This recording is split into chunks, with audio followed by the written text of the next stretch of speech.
una llamada, 3 palabras, y una vida destruida para siempre. El 24 de junio de 1966, a las 6:43 de la tarde, el teléfono sonó en un set de filmación en los estudios Churubusco. Al otro lado de la línea, una voz temblorosa pronunció una frase que Luis Aguilar jamás pudo borrar de su memoria. Su hijo ha muerto. En ese instante, no solo murió un joven de 17 años, también comenzó la caída silenciosa de uno de los ídolos más queridos del cine mexicano. El país nunca lo supo.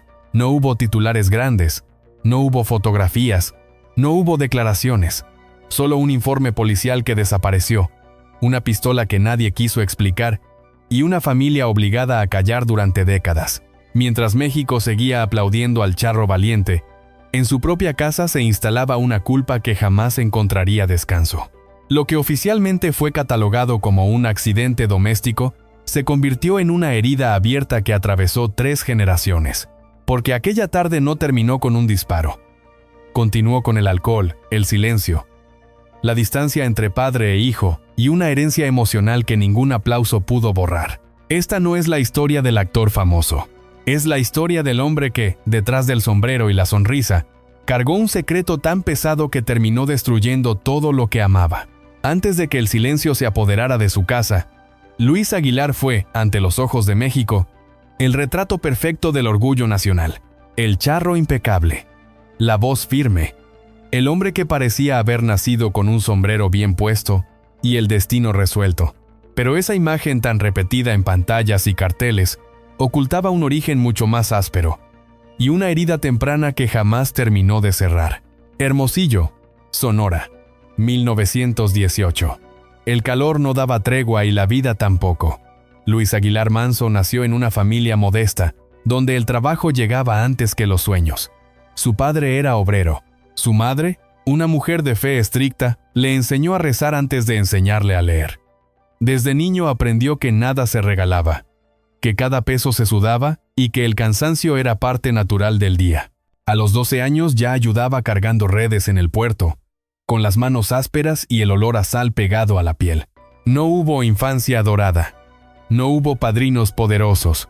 Hubo hambre, disciplina y una voz grave que empezaba a llamar la atención cuando el muchacho cantaba en las plazas, sin saber que ese timbre profundo sería su salvación, y más tarde, su condena. En los años 30 se mudó a Mazatlán buscando trabajo. Fue pescador, mecánico, ayudante de lo que hiciera falta. Por las noches, cuando el cuerpo ya no daba más, encontraba refugio en la música. Serenatas improvisadas, guitarras prestadas, canciones aprendidas de oído. Luis no estudiaba música, la sentía.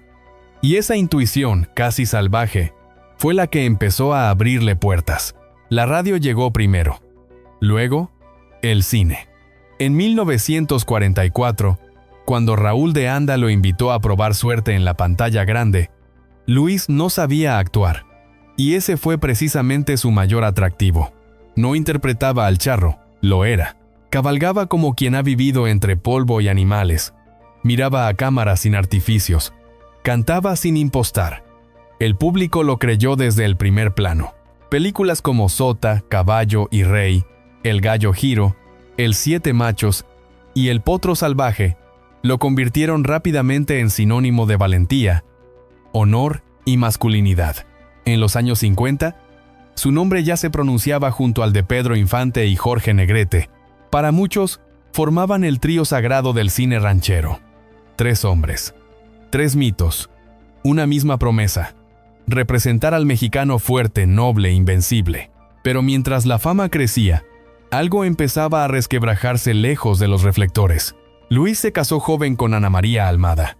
Tuvieron 2 hijas, Ana Luisa y Marta Fernanda. Desde fuera, el matrimonio parecía estable. Desde dentro, la historia era distinta. Giras interminables, rodajes fuera de casa, noches de ausencia justificadas por el trabajo. La fama no solo trae aplausos, trae distancia. Y esa distancia fue enfriando lo que un día fue familia. La separación llegó sin escándalos, pero con heridas que nunca cicatrizaron del todo. En 1957 apareció Rosario Gálvez, actriz elegante, carácter firme, mirada que no se dejaba impresionar fácilmente por la fama. Rosario no veía al ídolo, veía al hombre. Y quizá por eso Luis creyó haber encontrado, por fin, un refugio real. Ella ya tenía un hijo, Roberto. Luis lo adoptó como propio sin reservas. Lo presentó al mundo como mi muchacho. Lo llevaba a los sets. Lo presumía con orgullo. Años después nacería su hijo biológico, Luis Aguilar Doblado.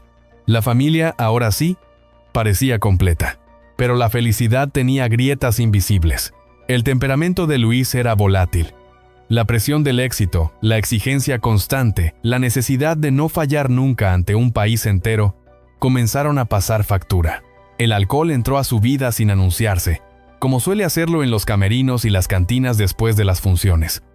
Al principio era una copa para celebrar, luego una para relajarse, más tarde una para olvidar. Nadie hablaba de adicción, nadie se atrevía a señalar al ídolo. En pantalla seguía siendo el charro alegre, el héroe de sonrisa franca.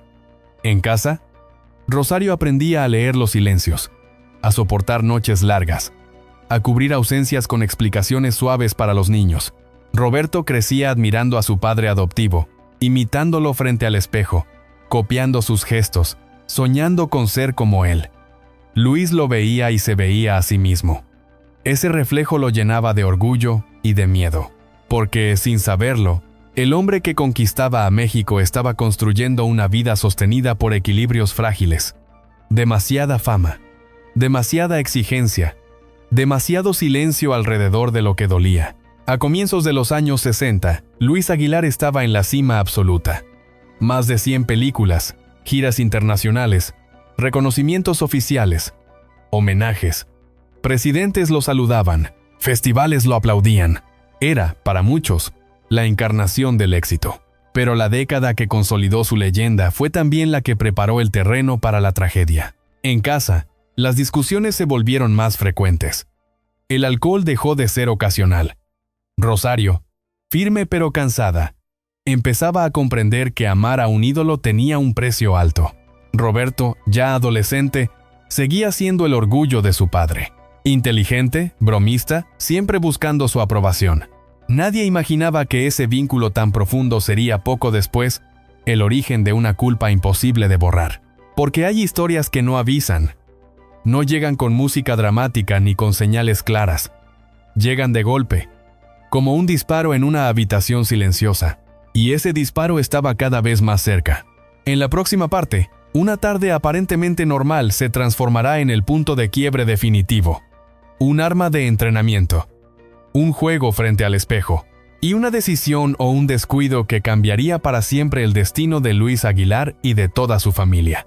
Cuando el público veía a Luis Aguilar cabalgar con firmeza y cantar con voz invencible, no imaginaba que, lejos de las cámaras, su casa comenzaba a llenarse de grietas invisibles. No eran escándalos, no eran golpes, eran silencios. Y a veces, el silencio es más letal que cualquier grito. A finales de los años 50, la familia Aguilar Gálvez parecía completa. Rosario mantenía el orden con una disciplina elegante.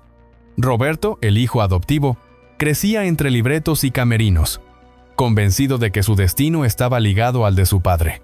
El pequeño Luis Jr. apenas entendía quién era realmente ese hombre al que todos admiraban, pero sentía su presencia como una sombra grande, imponente, difícil de alcanzar. Desde fuera, la escena era perfecta. Desde dentro, algo no encajaba. La fama de Luis no conocía pausas. Rodaba una película tras otra, viajaba, concedía entrevistas, asistía a homenajes. Cada compromiso público era una ausencia privada. Y cada ausencia iba dejando una marca. Rosario aprendió a no preguntar demasiado. Sabía que detrás de cada llego tarde había una cantina, una reunión interminable, una botella abierta. No era violencia, era evasión. Y eso con el tiempo cansa más. El alcohol ya no era un acompañante ocasional. Se había convertido en un ritual silencioso. Un vaso antes de dormir, otro al despertar. Nadie lo señalaba, nadie se atrevía. En aquella época, los ídolos no tenían problemas. Tenían excesos. Y esos excesos se toleraban, se justificaban, se maquillaban con aplausos. Roberto observaba todo con atención. Veía a su padre llegar cansado, distante, a veces irritable, otras veces exageradamente cariñoso. El muchacho aprendió pronto a leer esos cambios de humor. Sabía cuándo hablar y cuándo desaparecer. Sabía cuándo su padre estaba presente y cuándo no. Aún así, lo adoraba. Lo imitaba frente al espejo. Copiaba su manera de pararse, de mirar. Quería ser él. Y Luis al verlo sentía orgullo. Pero también un miedo que no sabía nombrar. El temor de fallarle. Las discusiones entre Luis y Rosario se hicieron más frecuentes. No eran escenas públicas. Eran conversaciones en voz baja, puertas cerradas, frases que terminaban en suspiros. Ella reclamaba presencia. Él respondía con promesas vagas. Cuando termine esta película, cuando pase esta gira. El problema es que siempre había otra película, otra gira, otro compromiso. Luis Jr. crecía en medio de ese clima extraño. Un hogar donde no faltaba nada material, pero donde sobraba la ausencia emocional. Para el niño, su padre era una figura casi mítica, más cercana a un personaje de cine que a un hombre de carne y hueso. Cuando estaba en casa, imponía respeto. Cuando no, dejaba un vacío difícil de explicar. A comienzos de los años 60, la tensión se había vuelto parte de la rutina. Rosario empezó a cargar sola con la crianza diaria. Roberto ya era adolescente, curioso, impulsivo, con la necesidad constante de llamar la atención de un padre que parecía siempre ocupado. Quería demostrar que era digno de ese apellido, aunque no lo llevara en los documentos. Y Luis, atrapado entre la culpa y el cansancio, no siempre supo cómo acercarse. Había noches en que el actor se quedaba despierto, mirando el techo, con un vaso en la mano. Pensaba en su infancia dura, en lo lejos que había llegado, en lo que había sacrificado. Nunca hablaba de eso. Prefería guardar todo. El problema de guardar demasiado es que, tarde o temprano, algo estalla. En público seguía siendo el charro alegre. En privado, comenzaba a mostrarse irritable, impaciente. Rosario recordaría años después que había días en que Luis parecía ausente incluso cuando estaba sentado a la mesa. Su mirada se perdía. Su atención se iba a otro lugar, como si ya estuviera escuchando algo que los demás no podían oír. Roberto, por su parte, atravesaba esa edad peligrosa en la que se juega a ser adulto sin medir consecuencias. Le fascinaban las armas de utilería, los objetos del mundo del cine. En su casa había pistolas de entrenamiento, recuerdos de rodajes, símbolos de una vida ligada a la ficción y al riesgo. Nadie imaginaba que esos objetos, tan normalizados, se convertirían en protagonistas de la peor pesadilla. Luis confiaba. Confiaba demasiado. Creía que nada malo podía ocurrir bajo su techo, que el control que ejercía en pantalla se extendía, de alguna manera, a su vida personal. No veía o no quería ver que su familia caminaba sobre una cuerda floja. Las discusiones con Rosario se volvieron más duras.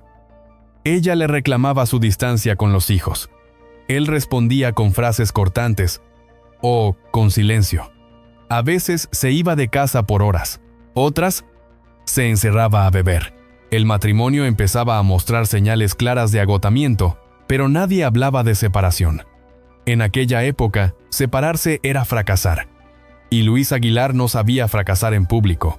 Roberto comenzó a pasar más tiempo solo. Se encerraba en su habitación. Jugaba frente al espejo. Imitaba escenas. Hablaba consigo mismo. Era su forma de sentirse visto, de sentirse parte. Luis lo observaba de lejos, con una mezcla de ternura y preocupación. Lo veía repetir gestos suyos y se preguntaba, en silencio, si estaba siendo un buen ejemplo. Ese era el clima que se respiraba en la casa Aguilar Gálvez cuando llegó el verano de 1966.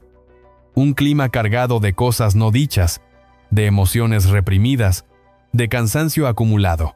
No había una gran pelea previa. No hubo una amenaza. No hubo una despedida. Solo una rutina tensa que parecía no anunciar nada y que, precisamente por eso, era tan peligrosa. Porque las tragedias más profundas no siempre nacen del caos. A veces nacen de la costumbre, de creer que todo seguirá igual, de pensar que mañana habrá tiempo para hablar, para corregir, para abrazar. Nadie imaginó que una tarde cualquiera, en una casa aparentemente tranquila, bastaría un segundo para romperlo todo. Nadie pensó que ese equilibrio frágil se haría añicos de la forma más brutal. Y nadie estaba preparado para la culpa que vendría después. En la próxima parte entraremos en esa casa. Minuto a minuto. Veremos qué ocurrió realmente aquella tarde. ¿Por qué tantas preguntas quedaron sin respuesta? ¿Y cómo un solo disparo convirtió al ídolo en un prisionero de su propio silencio? La tarde avanzaba sin presagios. No había gritos. No había discusiones. No había señales de alarma. Era una de esas horas engañosas en las que la rutina hace creer que todo está bajo control. En la casa de la colonia del Valle, el silencio era espeso, casi respetuoso. Y precisamente por eso, lo que ocurrió después resultó tan devastador. Roberto estaba solo en su habitación. Tenía 17 años, la edad exacta en la que un muchacho cree entender el mundo sin comprender todavía sus riesgos. Frente al espejo, repetía un gesto que había visto cientos de veces. La mirada firme, el cuerpo erguido, el movimiento seguro del hombre al que admiraba más que a nadie. Su padre, Luis Aguilar, en sus manos sostenía una pistola de entrenamiento. Un objeto común en esa casa. Un recuerdo más de los rodajes, de las películas, de la vida de ficción que había invadido lo cotidiano. No era un arma de guerra. No era, en teoría, un peligro. Nadie le había advertido nada porque nadie imaginó que fuera necesario. Ese fue el primer error. Roberto bromeaba frente al espejo. Apuntaba. Bajaba el arma. Sonreía. Creía que estaba descargada. Siempre lo había estado. El seguro, sin embargo, no estaba activado. Y ese detalle pequeño, casi invisible, se convertiría en el eje de una tragedia que nunca sería aclarada del todo. El disparo sonó seco.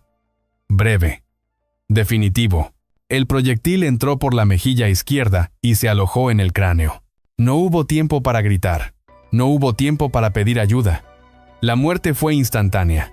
Lo que siguió fue un silencio tan brutal que parecía absorber el aire de la casa. Cuando Rosario llegó, el olor a pólvora todavía flotaba en el ambiente. Luis estaba arrodillado en el suelo, sosteniendo la cabeza de su hijo. Repetía una frase sin sentido, una y otra vez, como si al decirla pudiera cambiar lo ocurrido. No respira, no respira, no lloraba, no gritaba. Estaba paralizado. El parte oficial fue rápido, casi indiferente. Disparo accidental con arma de fuego. 4 palabras. Frías. Insuficientes. Cerraron el caso antes de que alguien pudiera hacer preguntas incómodas. Pero las dudas ya estaban sembradas. Roberto era zurdo. El arma estaba diseñada para diestros. El seguro desactivado. Minutos antes del disparo, según testigos cercanos, el muchacho reía. ¿Cómo explicar entonces la posición del cuerpo? ¿Cómo justificar ciertos detalles que nunca quedaron asentados en el informe? Hubo fotografías que jamás se publicaron. Un informe policial que desapareció del archivo judicial. Y una botella de tequila vacía sobre la mesa de noche que los investigadores nunca mencionaron en su reporte. ¿A quién protegía ese silencio? ¿A un ídolo nacional? ¿A una industria entera que no podía permitirse ver caer a uno de sus símbolos? Esa noche no hubo cámaras. No hubo reporteros apostados en la puerta. El cuerpo fue velado en privado, casi en secreto. Al día siguiente, un pequeño recuadro en un periódico mencionó la muerte de un joven, hijo de una reconocida actriz. El nombre de Luis Aguilar no apareció, como si borrarlo del relato pudiera contener el escándalo. Pero dentro de la casa, nada podía borrarse. Luis no volvió a ser el mismo desde ese instante. Algo se quebró de forma irreversible. Los amigos cercanos dirían después que su mirada cambió para siempre. Que detrás de cada sonrisa filmada se escondía un hombre que no podía perdonarse. Porque, más allá de lo que dijera el informe oficial, él sentía que había fallado en lo único que realmente importaba: proteger a su hijo. El alcohol dejó de ser un refugio ocasional y se convirtió en penitencia. Un castigo autoimpuesto. Al principio, un trago para dormir. Luego, una botella para olvidar. Cada noche era una repetición del mismo ritual silencioso. Rosario observaba. impotente. Sabía que la tragedia no había terminado con el disparo. Apenas comenzaba. Luis siguió trabajando. Cumplió contratos. Filmó películas. Cantó. El público no notó nada. O prefirió no notarlo. Pero en los rodajes, quienes estaban cerca veían a un hombre distinto. Terminaba una escena y se quedaba solo, mirando al horizonte. Decía escuchar el disparo en sueños. Decía ver a Roberto reflejado en los espejos del set. Nunca habló del accidente en público. Ni una entrevista. Ni una declaración. Era su secreto. Y también su condena. Rosario guardó una carta sin firma. En ella, Luis había escrito una frase que jamás se atrevió a decir en voz alta. Perdí a mi hijo sin haberlo protegido. Esa carta, junto con la pistola y el acta de defunción, marcó el inicio de un silencio que duraría décadas. Porque cuando una familia decide callar, el dolor no desaparece. Se transforma. Se filtra en cada gesto, en cada ausencia, en cada mirada esquiva. Roberto se había ido, pero su sombra permanecía en cada rincón de la casa. Y lo más inquietante era esto. Nadie fuera de ese círculo íntimo parecía interesado en saber la verdad completa. El país aceptó la versión oficial sin cuestionarla. El mito debía seguir intacto. El charro no podía mostrarse vulnerable. No podía ser señalado. No podía caer. Pero dentro de Luis Aguilar, el disparo seguía resonando. En la próxima parte, veremos cómo ese silencio impuesto comenzó a destruir lentamente a la familia desde adentro. El alcohol, la distancia con su hijo menor, y la decisión de Rosario de alejarse para salvar lo poco que quedaba. Porque después de una tragedia así, no todos sobreviven, y los que lo hacen, pagan un precio altísimo. Después del disparo, nada volvió a ser normal. Aunque el país siguió girando, aunque los cines continuaron proyectando películas, y aunque el nombre de Luis Aguilar siguió apareciendo en los carteles, dentro de su casa el tiempo se detuvo. No hubo duelo público. No hubo permiso para llorar. Solo una orden tácita. Callar. El silencio no fue una decisión tomada en una mesa. Fue una imposición invisible. Nadie llamó a la prensa. Nadie dio explicaciones. Los amigos más cercanos entendieron rápido que el tema estaba prohibido. Cuando alguien se atrevía a mencionar a Roberto, Luis desviaba la mirada o se levantaba sin decir una palabra. Rosario aprendió a cambiar de tema, y el pequeño Luis Jr. aprendió, sin que nadie se lo dijera, que había un nombre que no debía pronunciarse. Ese fue el verdadero comienzo de la tragedia. Porque cuando el dolor no se nombra, se filtra, se cuela en los gestos, en las ausencias, en las noches interminables. Luis seguía saliendo a filmar, pero regresaba a casa como un extraño. Se sentaba en la sala, miraba al vacío, bebía en silencio. El alcohol ya no era evasión, era castigo. Cada trago parecía decir lo que él no podía articular en voz alta. Fue su penitencia, diría Rosario décadas después. Una penitencia sin absolución. Entre 1967 y 1970, Luis cumplió contratos casi de forma mecánica. Filmaba por inercia. Cantaba sin brillo. Los técnicos notaban el cambio. Terminaba una escena y se quedaba quieto, como si esperara algo que nunca llegaba. Algunos aseguraban que murmuraba nombres.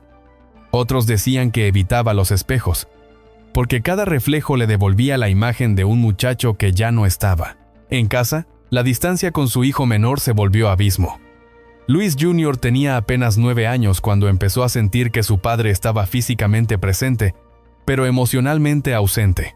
El niño no entendía qué había ocurrido, pero percibía el peso de algo oscuro. Las noches eran largas, las conversaciones escasas. Rosario hacía lo posible por mantener una rutina, pero sabía que la casa estaba rota. Las discusiones entre ella y Luis se volvieron más duras. Ya no hablaban de giras o de trabajo. Hablaban del alcohol, de la ausencia, del miedo a perder al único hijo que les quedaba. Luis escuchaba, asentía, prometía cambiar. A veces cumplía durante semanas. Luego recaía. Cada recaída era más profunda. En 1970, la situación se volvió insostenible. Rosario tomó una decisión que marcaría para siempre a la familia. Se llevó a Luis Jr. a Aguascalientes. No fue una huida escandalosa. Fue una retirada silenciosa. Es solo por un tiempo, dijo, pero en el fondo sabía que necesitaba proteger a su hijo del ambiente que los estaba devorando. Luis se quedó solo en la Ciudad de México, solo con sus botellas, sus fotografías y un pasado que no dejaba de perseguirlo. Los amigos intentaron ayudar. Algunos le sugirieron terapia, otros, grupos de apoyo. Él escuchaba, pero no actuaba. El orgullo y la culpa formaban una combinación letal. En 1976 ingresó por primera vez a Alcohólicos Anónimos.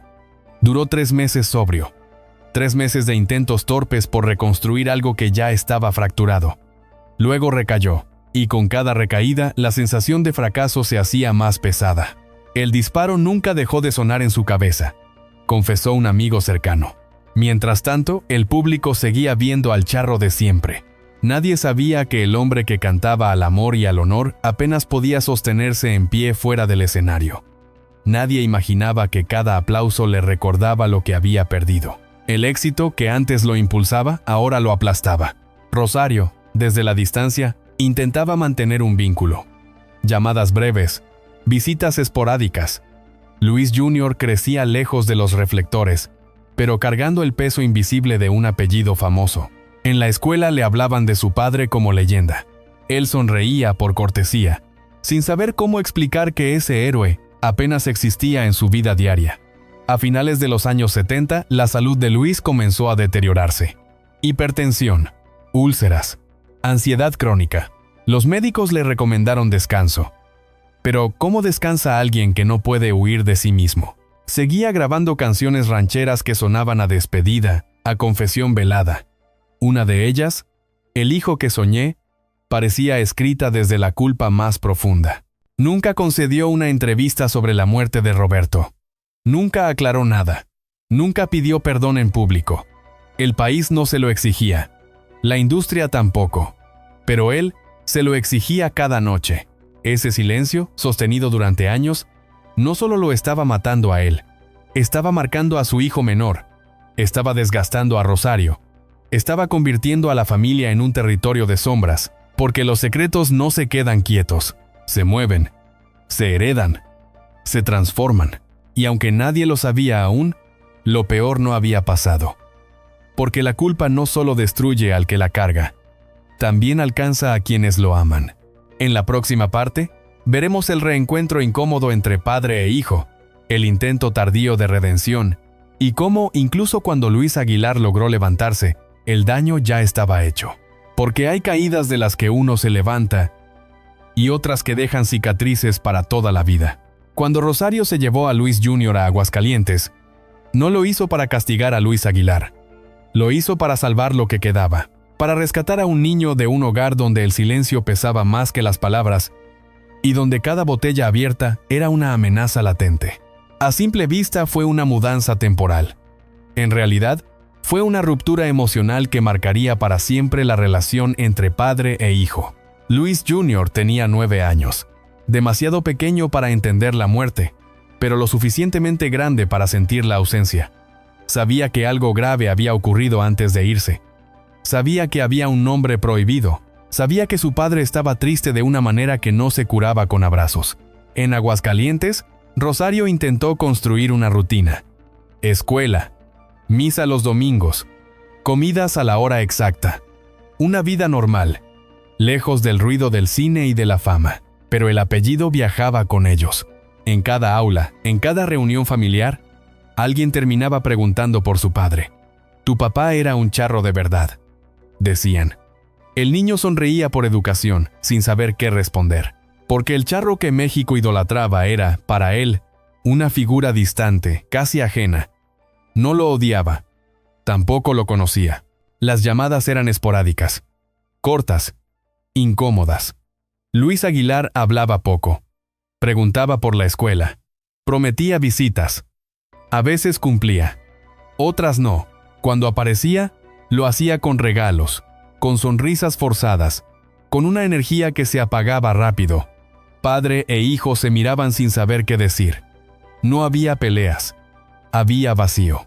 Durante años, Luis Jr. creció con una sensación confusa, orgullo y rabia al mismo tiempo.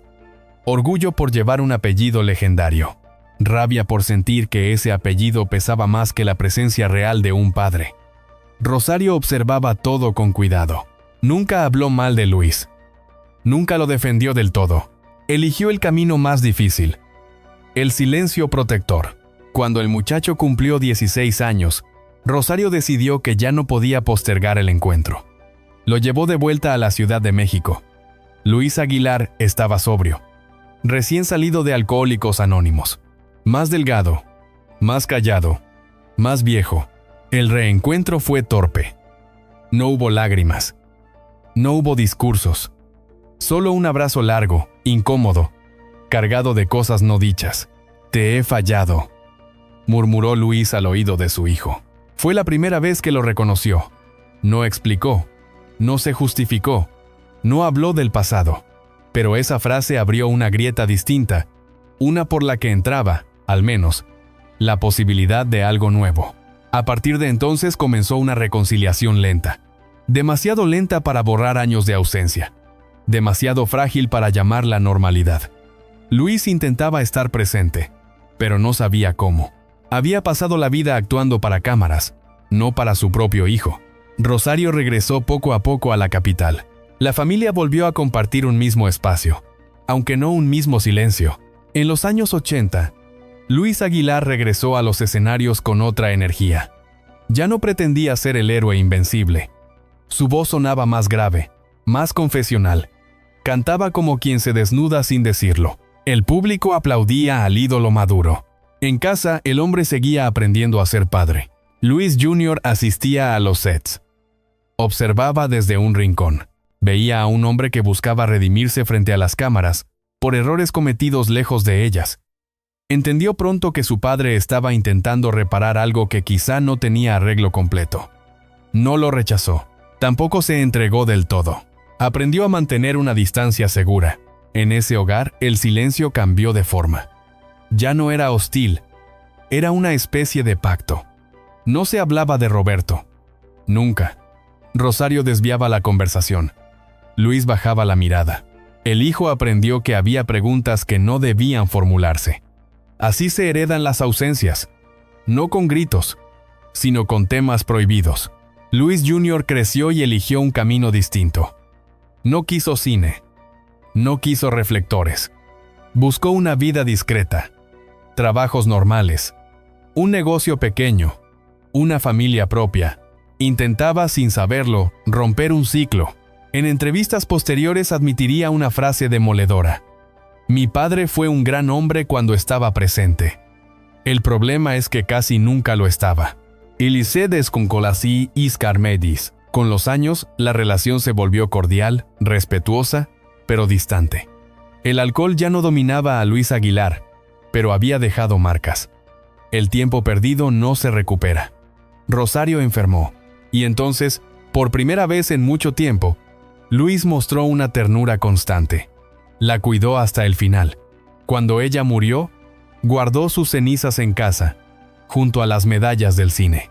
Decía que ahí estaba su verdadera fortuna. Poco antes de morir, Luis Aguilar llamó a su hijo. No hubo testigos, no hubo grabaciones. Solo una confesión breve, tardía. El verdadero castigo no fue perder la fama. Fue perder la voz en mi propia casa. Esa frase quedó grabada en Luis Jr. como una advertencia. Cuando el gallo Giro murió, fue su hijo quien organizó el funeral. Rechazó homenajes masivos. No quiso cámaras. Mi padre ya tuvo suficientes reflectores, dijo. Y con esa decisión, cerró un ciclo que había comenzado décadas atrás con otro silencio. Pero la historia no terminaba ahí. Porque cuando un apellido tan grande se apaga, lo que queda no siempre es paz. Queda la herencia, los derechos, los recuerdos y viejas heridas que aún no habían terminado de sangrar. En la próxima parte, veremos cómo la muerte de Luis Aguilar desató una batalla inesperada. No por millones, sino por memoria, reconocimiento y verdad. Porque incluso después de morir, el silencio siguió cobrando su precio. Cuando Luis Aguilar murió, muchos pensaron que la historia había terminado, que con su último suspiro también se había apagado el eco del disparo de 1966. Pero estaban equivocados. La muerte no cerró las heridas. Las abrió de otra forma, porque hay legados que no se miden en dinero, sino en silencios heredados, en resentimientos acumulados y en verdades que llegan demasiado tarde. El funeral fue discreto, casi austero. No hubo mar de cámaras ni discursos grandilocuentes. Luis Jr. tomó una decisión que sorprendió a muchos. Negó el espectáculo. «Mi padre ya tuvo suficientes reflectores», dijo. Y con esa frase dejó claro que el mito se quedaba fuera del panteón.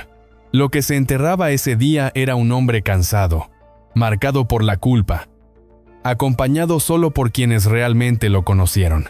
Pero mientras la tierra caía sobre el ataúd, comenzaba otra historia menos visible y mucho más incómoda. La del legado. Durante los primeros meses, todo pareció en calma. Rosario Gálvez, viuda fiel durante 4 décadas, mantuvo el orden con la misma disciplina que había sostenido a la familia en los peores años. Las regalías llegaban modestas, pero constantes. Las películas seguían transmitiéndose en televisión. El nombre de Luis Aguilar aún tenía peso. No había fortunas, pero sí dignidad. Sin embargo, la calma era engañosa. Con el paso del tiempo, comenzaron a aparecer las grietas legales y emocionales. Los contratos antiguos habían expirado. Algunos derechos estaban a nombre de productoras desaparecidas. Otros habían sido revendidos décadas atrás sin que la familia lo supiera. El apellido que alguna vez llenó salas de cine empezaba a diluirse en archivos, en reediciones pirata, en catálogos extranjeros. Tras la muerte de Rosario en 2015, el equilibrio se rompió definitivamente. Ana Luisa y Marta Fernanda, las hijas del primer matrimonio, comenzaron a sentir que la historia de su padre se había contado sin ellas.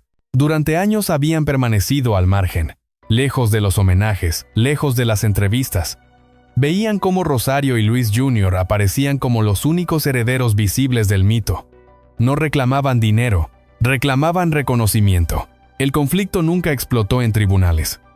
No hubo demandas millonarias ni escándalos televisivos. Pero el silencio volvió a instalarse, esta vez entre hermanos. Cada uno tenía su versión del pasado. Cada uno cargaba su propia herida. Y como había ocurrido siempre en la familia Aguilar, nadie se sentó a hablarlo todo. En 2018, una productora propuso realizar una bioserie sobre el cine de oro. Contactaron primero a Luis Jr. para firmar derechos de imagen. Las hermanas se enteraron por terceros. La tensión estalló. Los medios hablaron de una familia dividida por la memoria del gallo Giro. Luis Jr. declaró con cautela: «No hay pleito. Solo queremos que la historia se cuente con respeto». Pero detrás de esa frase se escondía lo mismo que había marcado a la familia durante generaciones: la imposibilidad de decirlo todo. El verdadero conflicto no era económico, era moral. ¿Quién tenía derecho a contar la historia?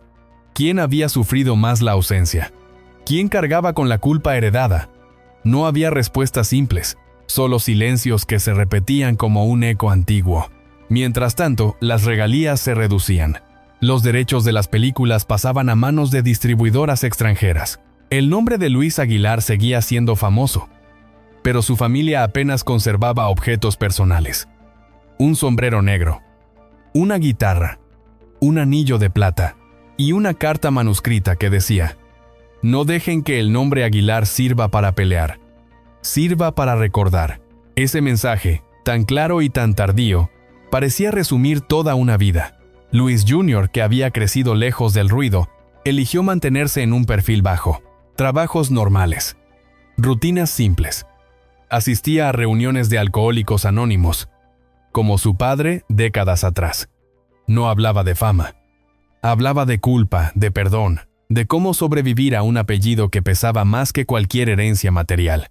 En entrevistas escasas y cuidadas, admitió algo que pocos se atrevían a decir: el aplauso se apaga.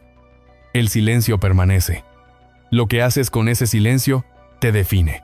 Era una frase heredada, aunque nunca se la hubiera escuchado directamente a su padre en vida. Las nuevas generaciones crecieron escuchando historias fragmentadas. Nietos que veían las películas de su abuelo los sábados por la tarde sin conocer al hombre detrás del traje de charro. Algunos intentaron acercarse a la música como forma de sanar. Otros eligieron la terapia. Otros, simplemente, la distancia. Porque amar un legado incompleto también duele. Uno de los nietos, entrevistado de forma anónima en un documental, resumió medio siglo de heridas en una sola frase.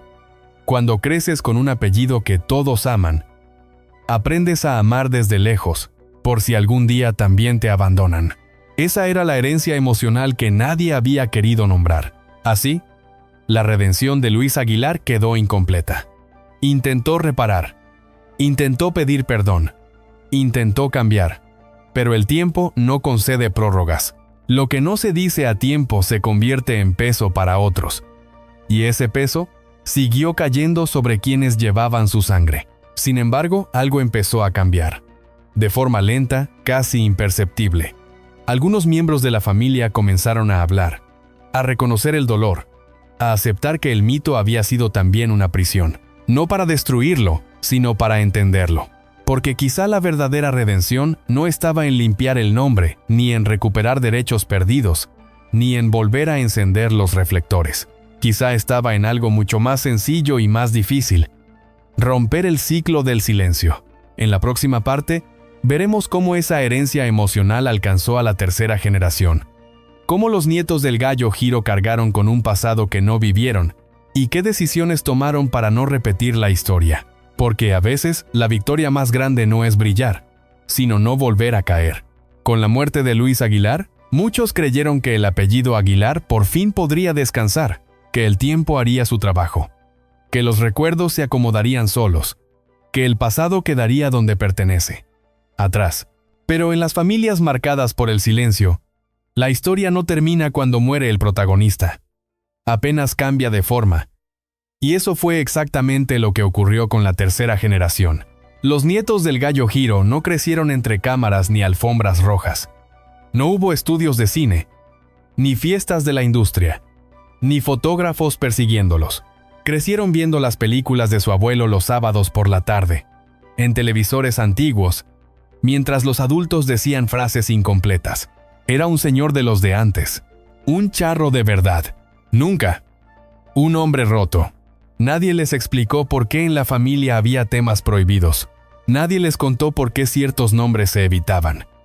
Solo aprendieron, desde pequeños, que había preguntas que incomodaban y silencios que era mejor no romper. Así se heredan las culpas. No con palabras, sino con omisiones.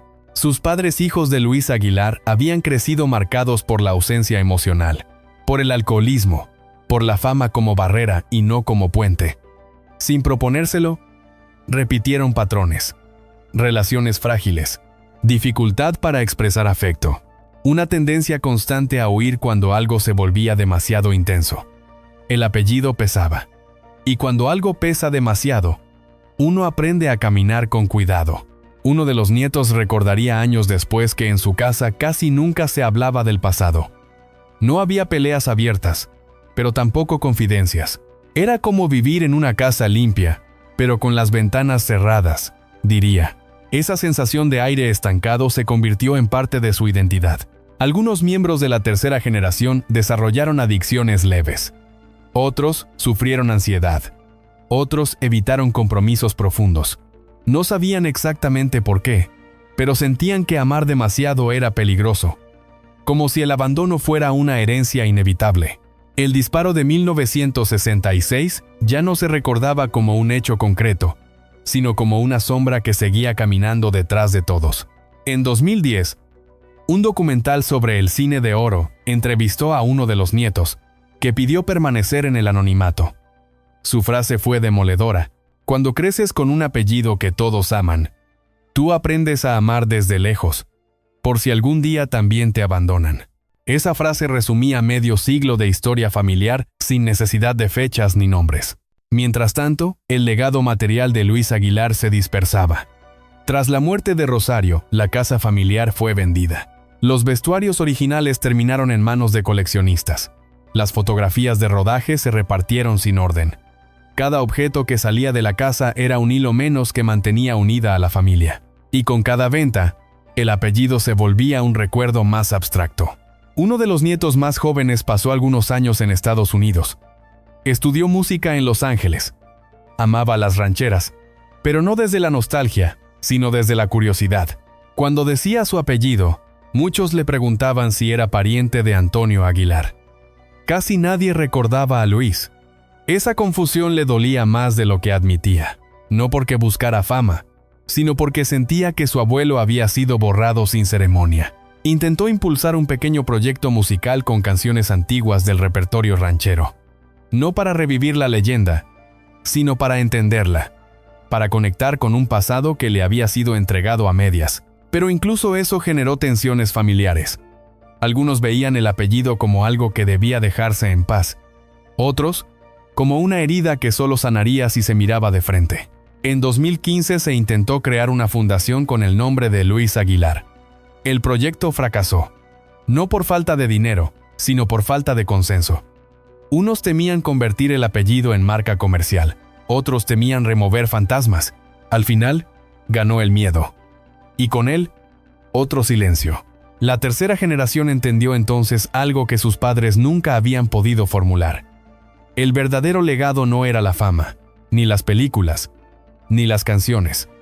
Era la carga emocional no resuelta, una culpa transmitida sin palabras, una tristeza heredada sin explicación. Sin embargo, algo empezó a cambiar de forma casi imperceptible. Uno de los nietos comenzó a asistir a terapia familiar. Otro habló públicamente, por primera vez, sobre la historia del disparo y el alcoholismo. Otro subió videos a redes sociales cantando rancheras antiguas y dijo una frase simple pero poderosa: "Yo no heredé su dinero, heredé su voz". Ese gesto, pequeño y casi anónimo, fue una ruptura, porque por primera vez, alguien de la familia no huía del apellido, lo miraba de frente. Entendieron que romper el ciclo no significaba olvidar, sino nombrar. Que el silencio había sido una forma de sobrevivir, pero también una forma de enfermar. Y que la única manera de no repetir la historia era aceptarla completa, sin idealizarla ni esconderla. A más de 2 décadas de la muerte de Luis Aguilar, su nombre ya no domina carteleras ni titulares. Pero en su familia, sigue siendo una advertencia. Cada nieto que se mira al espejo no ve solo un apellido legendario. Ve una oportunidad. La de no repetir. La de amar sin miedo. La de hablar antes de que sea tarde. Porque si la vida de Luis Aguilar fue una balada de culpa y redención incompleta, la historia de sus nietos todavía está en proceso de escribirse. Y esa historia, a diferencia de las anteriores, ya no tiene por qué terminar en silencio. En la próxima parte, entraremos en el tramo final, el cierre definitivo del ciclo, las últimas confesiones, y la pregunta que queda flotando después de todo este recorrido. ¿Puede una familia realmente liberarse de un pasado que nunca se atrevió a decir en voz alta? Cuando el apellido Aguilar parecía destinado a convertirse solo en un recuerdo borroso del cine de oro, ocurrió algo inesperado. El pasado volvió a reclamar su lugar. No con gritos, no con escándalos públicos, sino con papeles, contratos olvidados y preguntas que nadie había querido hacer mientras Luis Aguilar aún vivía. Durante años, muchos creyeron que Luis Aguilar había muerto dejando una fortuna considerable. Más de 100 películas, décadas de trabajo ininterrumpido, una imagen inmortalizada en la memoria colectiva. Pero la realidad fue otra. No hubo millones escondidos, no hubo cuentas secretas. Lo que dejó fue una herencia fragmentada, confusa y dolorosamente simbólica. Al principio, tras su muerte, las regalías llegaban de manera modesta pero constante. Las películas seguían transmitiéndose en televisión abierta. Algunas eran revendidas al extranjero. Rosario Gálvez administraba cada ingreso con extremo cuidado. Sabía que su marido no había sido un hombre de negocios. Había sido un trabajador incansable, pero poco previsor. Aún así, mientras ella vivió, todo se mantuvo en orden. El verdadero colapso comenzó después de 2015, cuando Rosario murió. Fue entonces cuando los hijos descubrieron algo inquietante. Gran parte de los derechos ya no les pertenecían. Algunos contratos habían expirado sin renovación. Otros estaban a nombre de productoras que ya no existían. Varias películas habían sido revendidas décadas atrás por distribuidoras internacionales. El nombre de Luis Aguilar seguía generando dinero, pero ese dinero no regresaba a su familia. Lo que parecía una herencia se convirtió en un rompecabezas legal. Luis Jr. inició gestiones ante instituciones como la Cineteca Nacional, IM Cine y Televisa. No buscaba hacerse rico, buscaba preservar la memoria de su padre, que su nombre no quedara sepultado bajo ediciones pirata vendidas en mercados callejeros. Pero cada trámite revelaba una verdad más amarga. El Gallo Giró había trabajado toda su vida para una industria que nunca le perteneció.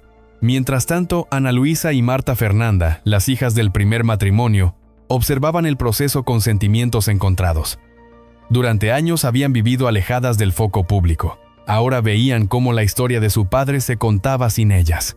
No reclamaban dinero, reclamaban lugar, reclamaban ser parte de la narrativa. Esa tensión nunca estalló en tribunales, pero sí en gestos, silencios y declaraciones cuidadosas. En 2017, un periódico publicó una nota discreta. Herederos de Luis Aguilar enfrentan dificultades para recuperar derechos de imagen. Detrás de ese titular frío, había décadas de decisiones tomadas sin consultar a la familia. Contratos firmados en épocas donde los actores no tenían control sobre su obra. La herencia material se diluía, pero la emocional seguía intacta. En 2018, cuando una televisora propuso una bioserie sobre el cine de oro, el conflicto volvió a surgir. Una productora contactó primero a Luis Jr. Las hermanas se enteraron después. Hubo llamadas tensas, reuniones incómodas, viejas heridas que reaparecieron. La bioserie nunca se concretó. No porque faltara interés del público, sino porque la familia no logró ponerse de acuerdo. Otra oportunidad perdida. Otro silencio heredado. Mientras otros ídolos de la época de oro dejaron dinastías, museos y fundaciones, la familia Aguilar se encontró con algo muy distinto. Recuerdos dispersos y una historia difícil de contar sin dolor.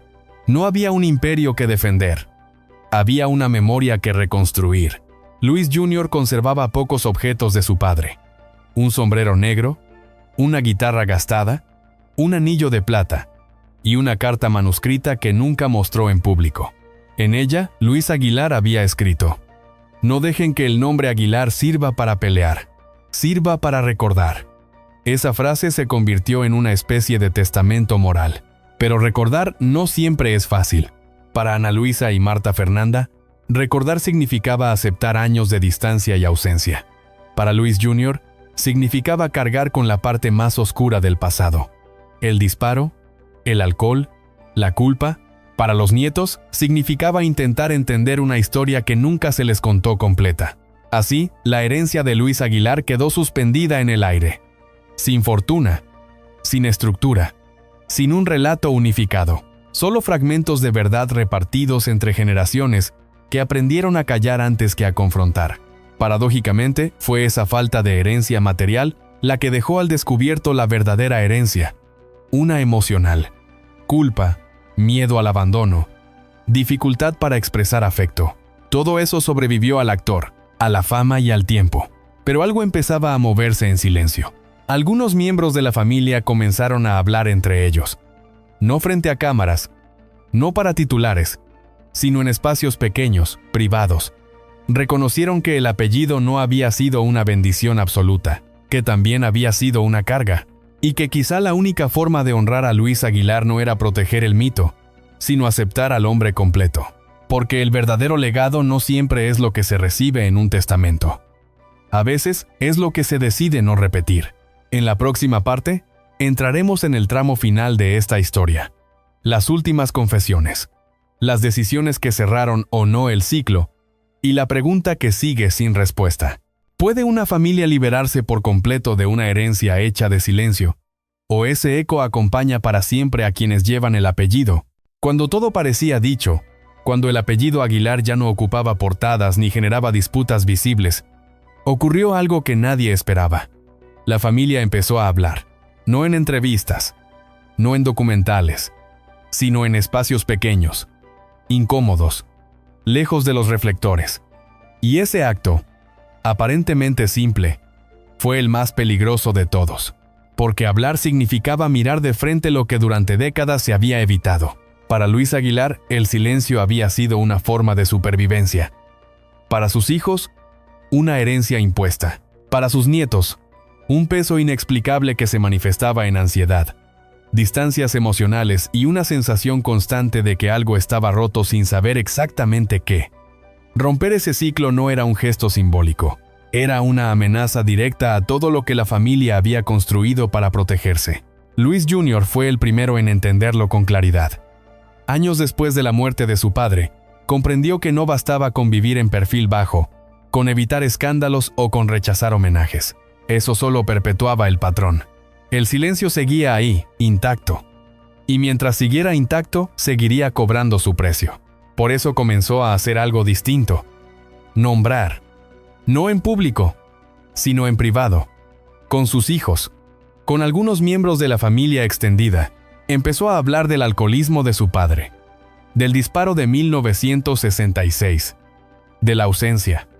Del miedo. No para acusar. No para justificar. Sino para explicar. Para darle forma a un dolor que había sido heredado sin manual de instrucciones. Ese gesto tuvo consecuencias. Algunos familiares lo apoyaron. Otros lo rechazaron. Para muchos, remover el pasado era una traición al mito. ¿Para qué revolver eso ahora?, decían. Déjalo descansar. Pero Luis Jr. entendía algo que su padre había aprendido demasiado tarde. Lo que no se habla no descansa. Se enquista. Los nietos reaccionaron de formas distintas. Uno de ellos, el más joven, comenzó a interesarse por el cine. No por la fama, sino por la memoria. Decidió estudiar realización audiovisual y empezó a trabajar en un proyecto pequeño, casi íntimo. Un documental casero sobre su abuelo. No buscaba rescatar la leyenda del charro. Buscaba entender al hombre. Cuando lo dijo en voz alta por primera vez, la reacción fue inmediata. Miedo, resistencia, silencio. Algunos familiares le pidieron que no lo hiciera, que no abriera heridas viejas. Pero el joven insistió. No quiero contar la historia para el público, dijo. Quiero entenderla para mí. Esa frase marcó un quiebre. Por primera vez, alguien de la familia no veía el pasado como una amenaza, sino como una pregunta legítima. Otros nietos siguieron caminos distintos, pero con un patrón común. No repetir. Relaciones más conscientes. Terapia. Límites claros. Una vida lejos de excesos. Algunos asistían a grupos de apoyo. No por adicción, sino por prevención. Porque habían visto lo que el silencio podía hacer. Porque sabían que el apellido no los protegía de nada. Uno de ellos resumió esa decisión en una frase que circuló en privado, pero que se volvió casi un mantra familiar. En esta familia el valor no está en aguantar, sino en hablar. Esa idea chocaba directamente con la educación emocional de generaciones anteriores. Luis Aguilar había sido criado para resistir, no para expresar. Para cumplir, no para pedir ayuda. Para ser fuerte frente al mundo, aunque por dentro se estuviera desmoronando. Ese modelo, tan admirado en su época, había demostrado ser profundamente destructivo. Romper el ciclo implicaba cuestionar todo eso. Con el tiempo, las conversaciones se volvieron menos tensas, más honestas. No todos participaron, no todos quisieron escuchar, pero bastó con que algunos lo hicieran para que algo empezara a cambiar. Ya no había un solo relato oficial. Había versiones. Y en esas versiones, por primera vez, aparecía el dolor sin maquillaje. El apellido Aguilar dejó de ser una carga sagrada y se convirtió en una historia humana, imperfecta, llena de errores. Y eso, paradójicamente, lo volvió más llevadero. No hubo reconciliaciones milagrosas. No hubo grandes perdones públicos. Hubo algo más discreto y más real. Decisiones distintas. Elegir presencia sobre fama. Elegir conversación sobre silencio. Elegir pedir ayuda antes de caer. Luis Jr., ya mayor, entendió que su papel no era limpiar el nombre de su padre, ni rescatar su legado artístico. Su papel era otro. Detener la transmisión del dolor. Que sus hijos no crecieran con preguntas prohibidas. Que no tuvieran que adivinar lo que había pasado. Que supieran que el abuelo fue un gran actor, y un hombre profundamente herido. Ese fue su acto de redención. Pero incluso entonces, quedaba una última pregunta flotando en el aire. Una pregunta que ninguna generación había logrado responder del todo. Una pregunta que seguía persiguiendo al apellido Aguilar, incluso después de tanto tiempo. ¿Es posible cerrar un ciclo por completo? ¿O solo aprender a vivir con él sin que nos destruya? En la próxima y última parte, entraremos en el desenlace definitivo. La confesión final, el balance de una vida marcada por la gloria y la culpa, y la lección que queda para todos aquellos que alguna vez creyeron que el éxito podía compensar el silencio en casa, porque al final hay verdades que solo se entienden cuando ya es demasiado tarde, y otras que todavía estamos a tiempo de escuchar. La historia de Luis Aguilar no termina con un aplauso ni con una última canción. Termina con una lección incómoda, profunda y necesaria. La fama puede llenar teatros, pero no repara hogares rotos. Durante décadas el Gallo Giro fue símbolo de fuerza, orgullo y valentía. Sin embargo, lejos de los reflectores, fue un hombre que cargó con una culpa que nunca supo cómo nombrar a tiempo. El disparo de 1966 no solo arrebató una vida joven, instaló un silencio que se transmitió de generación en generación, deformando afectos, distanciando padres e hijos, y convirtiendo el amor en algo que se ofrecía con miedo. No hubo villanos claros, solo seres humanos intentando sobrevivir a lo que no entendían. Hoy, cuando el apellido Aguilar ya no domina titulares, su historia resuena con más fuerza que nunca, porque habla de algo universal. Lo que ocurre cuando callamos demasiado, cuando creemos que resistir es más importante que sentir, cuando pensamos que el éxito puede reemplazar la presencia. El verdadero legado de Luis Aguilar no está en sus películas ni en sus canciones. Está en la advertencia que dejó sin querer. Ningún triunfo justifica perder la voz dentro de casa. Y quizá, al escuchar esta historia, aún estamos a tiempo de decir lo que otros no pudieron.